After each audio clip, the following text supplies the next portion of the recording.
जबलपुर के कोतवाली थाना क्षेत्र अंतर्गत सराफा में संचालित महागौरी ज्वेलर्स में आज दिन दहाड़े एक संदिग्ध महिला द्वारा सोने का पेंडल दुकानदार की नजर बचाते हुए पार कर दिया, जिसकी अनुमति कीमत 40,000 बताई जा रही है। महागौरी ज्वेलर्स के संचालक ने जानकारी देते हुए बताया कि रोजाना की तरह वह अपनी दुकान में बैठकर ग्राहकों से लेन देन कर रहे थे।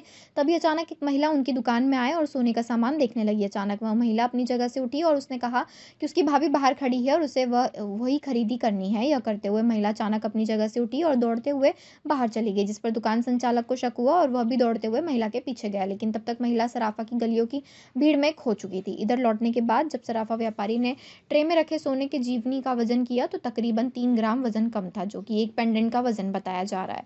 सराफा व्यापारी ने तत्काल की इसकी शिकायत कोतवाली थाने में दर्ज कराई है। वहीं सीसीटीवी फुटेज में कैद हुई महिला को लेकर अब कोतवाली पुलिस खोजबीन कर रही है। एक 20 से 25 वर्ष की महिला जो मेरी शॉप पे आई और अचानक उसने मुझसे कहा कि एक मुझे टोपन लेना है। मैंने उसको टोपन दिखाया और टोपन दिखाने के बाद अचानक देखते देखते उसने कहा मेरी भाभी बाहर खड़ी हुई है, मैं उससे 1 मिनट मिल लूँ और उन्हीं को टोपन लेना है, उनको दिखाना इम्पोर्टेंट है, वो भी मेरे साथ आई हैं। तो उसने बाहर झाँका और बाहर झाँकते झाँकते वो अचानक दौड़ लगाने लगी और दौड़ने के बाद मैं बाहर निकला। मैंने कहा ये दौड़ी क्यों? मैं बाहर निकला जब तक वो समझौली जी की दुकान के आगे तक पहुंच गई थी और मैंने तुरंत अपने एक दूसरे कस्टमर से कहा गाड़ी घुमाओ जल्दी से, अपन इनको आगे मैं मतलब कैच कर लें कि कहाँ गई है। आगे तक आके देखा जब तक वो किसी शॉप में घुस गई है या फिर आगे किसी के साथ बैठ के चली गई, उस चीज़ का मालूम नहीं चल पाया मुझे। और फिर मैंने आके अपना दोबारा वेट चेक किया कि मैंने जो माल उसको दिखाया था वो कंप्लीट है कि नहीं। उसमें 3 ग्राम वज़न कम निकला, जो कि एक पेंडल का वेट है। कितनी कीमत का? अब आज की डेट पे 3 ग्राम सोने की कीमत लगभग 40,000 रुपये की समथिंग, 40,000 के ऊपर की समथिंग हो गई। घटना की शिकायत की है? घटना की शिकायत मैंने कोतवाली थाना में कर दी है। जिस आपका नाम? मेरा नाम विजन सोनी, संचालक महागौरी ज्वेलर्स, सराफा सुनराई। जबलपुर से आ रही है बड़ी खबर। शहर से लेकर गांव तक दबंग दिखा रहे अपनी दबंगई। पुरानी रंजिश को लेकर स्व सहायता समूह की महिला अध्यक्ष को गांव के दबंगों ने पीटा। गांव में चल रही धान खरीदी का बताया जा रहा है विवाद। ग्राम कचपुरा में महिला अध्यक्ष की पिटाई का वीडियो आया सामने। पीड़ित महिला ने गांव के दबंगों पर दर्ज करवाया मामला। थाना आधारताल क्षेत्र में भी नजर आई दबंग बदमाशों की करतूत। बदमाशों ने घर में घुसकर एक परिवार को जमकर पीटा। बदमाशों ने घर के बाहर भी करी तोड़फोड़।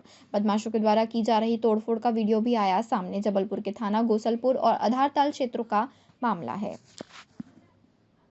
बुजुर्ग को दबंग ने जिंदा जलाने की कोशिश की, जलते ही फेंके अंगारे, अधेड़ झुलसा। पुलिस ने दर्ज नहीं की एफआईआर। जबलपुर के बरेला थाना अंतर्गत हिनोतिया में एक बुजुर्ग प्रकाश पाठक के ऊपर गांव के दबंग व्यक्ति राजेश पटेल ने जलते हुए अंगारे फेंक दिए, जिससे अधेड़ बुरी तरह से झुलस गया।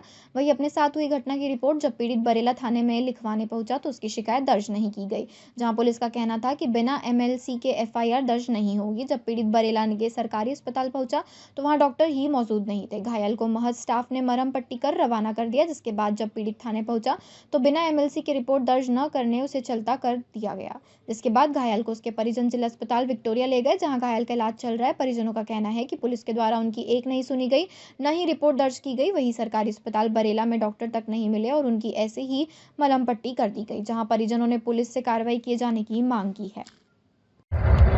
मेरे संज्ञान में ये जानकारी आई है कि कोई विनोद पाठक हिनौतिया का जो है वो मेडिकल अस्पताल में भर्ती हुआ है और आग से जलने की सूचना है। उसकी जांच करके वैधानिक कार्रवाई की जाएगी। कौन है ये पाठक? सुनने में आया कि ये उप सरपंच है ग्राम हिनौतिया का। घटना है, क्या पूरा मामला है? ये हिनौतिया की घटना है, थाना बरेला क्षेत्र। मेरा नाम है जितेंद्र पाठक, ये मेरे चाचा हैं प्रकाश पाठक। इनके ऊपर किसी ने अंगारे फेंके हैं आग के। ये बता रहे हैं राजेश पटेल नाम है फेंकने वाले व्यक्ति का। उसके बाद जब इन्होंने हम लोग को खबर दी तो हम लोग जबलपुर से गए वहां पर। उसके बाद पुलिस वालों ने तो सिर्फ इतना किया कि वहां के जो भी सरकारी अस्पताल है वहां ले जाके खाली पट्टी कर दी गई है, जो कि है नहीं। और उसके बाद हम लोग थाने गए, वहां पे रिपोर्ट लिखने को तैयार नहीं है। वो लोग बोल रहे हैं अगले दिन जब डॉक्टर आएगा तब वो एमएलसी करेगा, मेडिको लीगल केस, तब जाके एफआईआर लिखेंगे। कहाँ पे इनकी चोट लगी है? चेहरा जल गया है, इनका छाती में भी अंगारे गए हैं तो वहां भी जल गया है। क्या वजह रही जिनने मारा, क्या नाम है उनका, क्या? ये कुछ वजह ऐसी है नहीं, उन्होंने केवल ऐसे ही अंगारे फेंक दिए हैं। क्या नाम है आरोपी का? आरोपी का नाम राजेश पटेल, जो घायल है उनका? चाचा जी का, प्रकाश पाठक। बलिया में यहाँ कितने बजे की घटना है, क्या पूरा घटना? घटनाक्रम ऐसा है कि मैं अपने घर में पहुंचा था, मतलब मेरी मिसेस के द्वारा, वो उनके चाचा जी हैं, उनके द्वारा बताया गया मेरे को फ़ोन में कि ऐसी-ऐसी घटना हो गई, किसी ने चाचा जी को जला दिया है। तो थोड़ा-सा मतलब समझने में आया कि जला दिया है, मतलब गंभीर घटना है। फिर हम पहुँचे तो देखा गया कि मतलब यहाँ यहाँ अंगारे के और पूरे दाग थे। तो अपन ने बात की उनसे, उनने अपन मतलब बताया उनने अपन को कि ये किसी तो कोई पटेल-अटेल है वहाँ का, हिनोतिया का, जिसका नाम अपन को पता नहीं, जो रिपोर्ट में अपन दर्ज कराएँगे, लेकिन रिपोर्ट वहाँ लिखी नहीं गई अपनी। और वहाँ पे भी पता किया अपन ने सरकारी हॉस्पिटल में, तो वहाँ डॉक्टर नहीं था कि मुलायजा नहीं होगा तो आपकी एफआईआर नहीं लिखी जाएगी, इसलिए अपन विक्टोरिया हॉस्पिटल लेके आ गए हैं। और वहाँ पे अगर एफआईआर नहीं हो रही है तो हम यही चाहते हैं कि इनकी एफआईआर हो और सख्त से सख्त उनको सजा मिले। किसी को भी ऐसा जलाना ये कानूनन अपराध है, और अगर वो अपराधी है और जिनने अपराध किया उनको सजा मिले, क्योंकि उनको चोट लगी है, क्योंकि अपन दिखाएंगे और आप देख लो। घायल का क्या नाम है? प्रकाश पाठक जी नाम है उनका, वो अपने चाचा जी लगते हैं, मेरी वाइफ के वो सगे चाचा है। आपका नाम? मयंक दुबे नाम है मेरा। जबलपुर के आधारताल थाना क्षेत्र अंतर्गत विनोबा नगर में रहने वाले साहू परिवार और श्रीवास्तव परिवार के बीच कार पार्किंग के विवाद ने एक नए ही झगड़े का रूप ले लिया है। बार बार शिकायत करने के बावजूद भी जब साहू परिवार का विवाद खत्म नहीं हुआ तो साहू परिवार ने श्रीवास्तव परिवार के खिलाफ पुलिस में शिकायत दर्ज कर दी, जिसके बाद श्रीवास्तव परिवार बौखला गया और आए दिन साहू परिवार के ऊपर रिपोर्ट वापस लेने का दबाव बनाने लगा। इस दौरान उसे धमकाया गया कि यदि उसने बात नहीं मानी तो उसके साथ मारपीट जैसी वारदात को अंजाम दिया जाएगा। साहू परिवार ने जब श्रीवास्तव परिवार की धमकी को अनदेखा कर दिया तो अचानक बीती रात कुछ लोग उनके डिपार्टमेंटल स्टोर में पहुंचे और उनके साथ मारपीट और धमकाने जैसी वारदात को अंजाम दिया, जिससे आहत होकर पीड़ित पक्ष ने आधारताल थाने में लिखित शिकायत दर्ज कराई है। पीड़ित परिवार ने मदद की गुहार लगाते हुए पुलिस प्रशासन से आरोपियों को जल्द गिरफ्तार करने और सख्त कार्रवाई किए जाने की मांग की है। सर, मेरा नाम विनय कुमार गुप्ता है। मैं आधारताल विनोबा नगर निवासी हूँ। मेरे पड़ोस में गाड़ी पार्किंग को लेके छोटा सा विवाद हुआ था, जिसको लेके ये श्रीवास्तव परिवार में अंकित श्रीवास्तव है उर्फ टोनी, ये अपने दोस्तों के साथ आके मेरी शॉप में मारपीट किया मेरे साथ और मेरे को जान से मारने की धमकी दिया, जिसकी रिपोर्ट मैंने एफआईआर गोलपुर थाने में कराई। और जब मैं रात में आ रहा था तो इसके भाई लोग मेरे ऊपर दबाव डालते हुए बोले कि रिपोर्ट वापस ले लो, नहीं तो तुमको मारेंगे। तो मैंने एक आधारताल थाने में भी आवेदन दिया 26 तारीख को।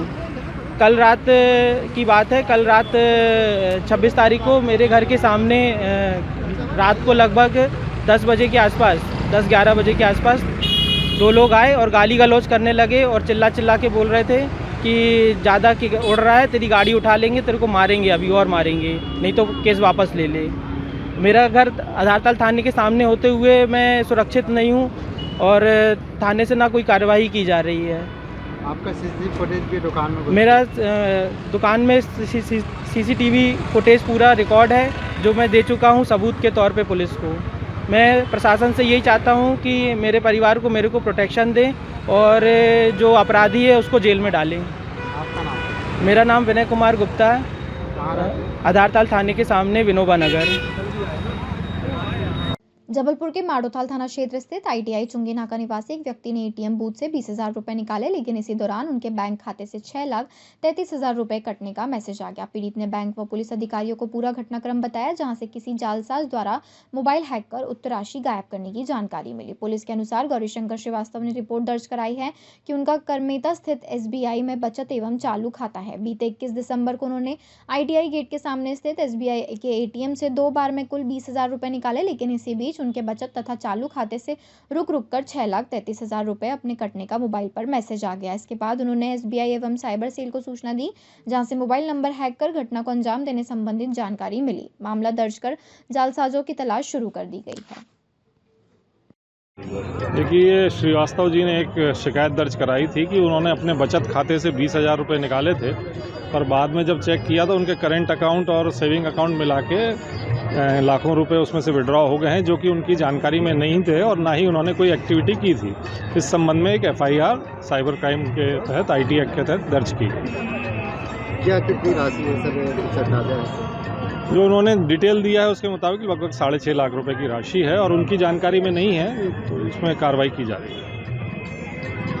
मध्य प्रदेश के जबलपुर के जवाहरलाल नेहरू कृषि विश्वविद्यालय में नौकरी लगवाने के नाम पर 22 वर्षीय युवती के साथ दुष्कर्म की घटना को अंजाम दिया गया। विश्वविद्यालय में पदस्थ 58 वर्षीय यूडीसी दुर्गा शंकर सिंगरहा और 42 वर्षीय प्यून मुकेश सेन को आधारताल पुलिस ने गिरफ्तार कर लिया। पुलिस ने दोनों आरोपियों के खिलाफ पोक्सो एक्ट समेत अन्य गंभीर धाराओं के मामला दर्ज कर आगे की कानूनी कार्रवाई शुरू कर दी है। पीड़िता ने 25 दिसंबर को थाना आधारताल में शिकायत दर्ज कराई थी। युवती का कहना है कि उसे संविदिता नौकरी के लिए कृषि कॉलेज की वेबसाइट पर निकली वैकेंसी देखी थी। वेबसाइट पर दिए गए मोबाइल नंबरों पर संपर्क करने के बाद उसकी बातचीत यूडीसी दुर्गा शंकर सिंगरहा से हुई। आरोपी ने खुद को विश्वविद्यालय का कर्मचारी बताते हुए युवती को नौकरी लगवाने का भरोसा दिलाया और आवश्यक दस्तावेज लेकर कृषि कॉलेज आने के लिए कहा। पीड़िता के अनुसार आरोपी यूडीसी ने कहा कि वह कुलगुरु से बात कर उसकी नौकरी लगवा देगा। इसी बहाने अधिकारी से मिलने के नाम पर उसने अपने साथ चलने को कहा, लेकिन आरोपी उसे किसी अधिकारी के पास न ले जाकर कृषिनगर कॉलोनी स्थित प्यून मुकेश सेन के सरकारी क्वार्टर पर ले गया। वहां युवती से अंदर बैठने को कहा गया, जिसके बाद मुकेश सेन ने बाहर से कमरे में ताला लगा दिया। आरोप है कि उसके बाद यूडीसी दुर्गा शंकर सिंगरहा ने युवती के साथ दुष्कर्म किया, जबकि इस पूरी घटना में प्यून मुकेश सेन के सहयोग करते हुए बाहर से दरवाजा बंद रखा। वारदात के बाद युवती किसी तरह से वहां से निकलकर पुलिस के पास पहुंची और पूरे घटनाक्रम की जानकारी दी। देखिए, दिनांक 25 दिसंबर को 22 वर्षीय एक युवती ने आधारताल थाने में शिकायत दर्ज कराई है कि कृषि कॉलेज की कृषिनगर कॉलोनी में मुकेश सैन के क्वार्टर पर के साथ दुर्गा शंकर सिंगरा, जो वहां पर यूडीसी के पद पर कार्यरत है, उसके द्वारा नौकरी का प्रलोभन देकर बुलाया गया और वहां उनके साथ दुष्कर्म किया गया था और इसमें मुकेश सैन ने भी जो है उसका साथ दिया। दोनों ही आरोपियों को आधारताल पुलिस द्वारा एफआईआर दर्ज करके गिरफ्तार किया। नौकरी कहाँ पर लगवाने का लालच? कृषि कॉलेज में ही नौकरी लगाने का लालच। अभी तो वो गिरफ्तार हुए दोनों आरोपी दुर्गा शंकर और मुकेश सैन, दोनों को गिरफ्तार किया। कहाँ से गिरफ्तार किया गया? दोनों को विधिवत गिरफ्तार कर दिया गया, कोर्ट में पेश किया। इन धाराओं के तहत दुष्कर्म की धारा, बलात्कार। जबलपुर से आ रही है बड़ी खबर। ग्राम बगौड़ा के जैनम फूड प्रोडक्ट्स पर खाद्य विभाग ने मारा छापा। प्रतिष्ठान पर निर्मित फ्राइम्स की जमीन पर सुखाने और कर्मचारियों के द्वारा पैरों से जा रहा था कुचला। प्रतिष्ठान पर निर्मित फ्राइम्स को जमीन पर कुचले जाने का सीसीटीवी फुटेज भी खाद्य विभाग की टीम ने किया जब्त। लापरवाही से बनाए जा रहे फ्राइम्स को लेकर खाद्य विभाग तत्काल प्रभाव लाइसेंस किया निरस्त। काफी लंबे समय से जैनम फूड प्रोडक्ट्स कंपनी लोगों के स्वास्थ्य से कर रही थी खिलवाड़। जबलपुर के थाना पन्नानगर के ग्राम बगौड़ा स्थित जैनम फूड प्रोडक्ट्स कंपनी का मामला।